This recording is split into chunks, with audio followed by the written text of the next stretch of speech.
দেখুন শাকটাকে চিনতে পারছেন কিনা, খুব সুন্দর একটা সবার চেনা শাক। তো এটা হচ্ছে দেখুন একদম কচি কচি তেলা কচু শাক। এই শাকটা গ্রামে গঞ্জে রাস্তায় ঘাটে সব জায়গায় পাওয়া যায়, মানে জন্মে থাকে। তো এই শাকটা অনেকে খেতে জানে, অনেকে খেতে জানে না। এই শাকের খুব উপকার বন্ধুরা, খেলে খুব উপকার।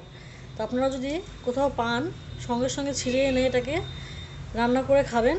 তো আজকে আমি পেয়েছি খুব সুন্দর এক কচি কচি শাকগুলো। তো আজকে আমি এটা রান্না করে আপনাদেরকে দেখাবো যে কীভাবে রান্না করতে হয় বা আমি কিভাবে রান্না করি। তো এগুলোকে আমি প্রথমে কেটে নেব। তো আপনারা দেখতে থাকুন আমি কিভাবে করছি রান্নাটা। কড়াই বসিয়ে দিয়েছি, কড়াইতে দেব সর্ষের তেল।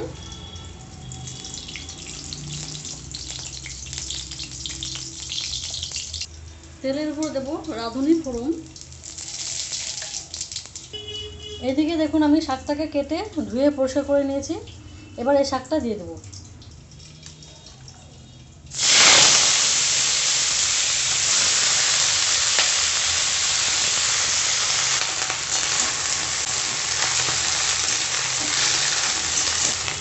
দেব চেরা কাঁচা লঙ্কা, পরিমাণ মতো লবণ, পরিমাণ মতো হলুদ।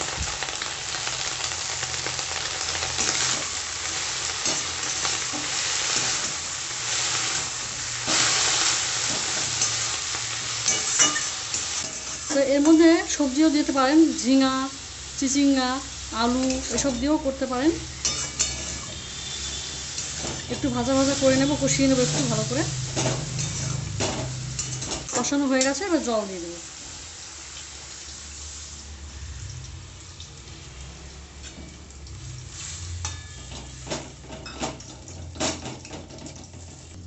এদিকে আমি মাছ ভেজে নিয়েছি আগের থেকেই।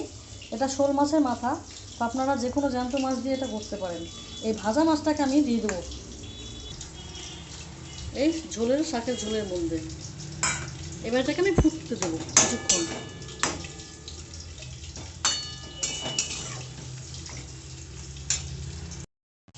শাকটা আমার হয়ে গেছে। নামানোর আগে আমি অল্প একটু ভাজা জিরা বেটে নিয়েছিলাম, সেটা দিচ্ছি অল্প একটু, একদম দেখতেই তো পাচ্ছেন কতটুকু আছে। এটা আমি মিশিয়ে নেব এর সঙ্গে ভালো করে। তো আপনারাও এরকম মাখো মাখো ঝোল করে খেয়ে দেখবেন, খুব ভালো লাগে খেতে।